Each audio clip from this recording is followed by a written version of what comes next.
ఆశపడ్డమయ్యా మేము అనుభవించుతున్నాము, మోసపోయామయ్యా బాధపడుతున్నాము.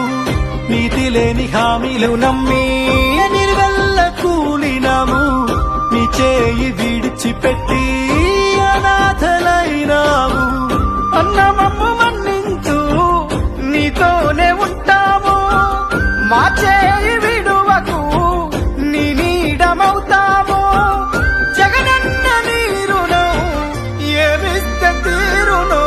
దిక్కులేనోళ్ళమేమైనాము, రాజన్న కొడుకుకు దూరమైనాము. తప్పు చేసి తలదించినాము, జగనన్న నీకై చూస్తున్నాము. దిక్కులేనోళ్ళం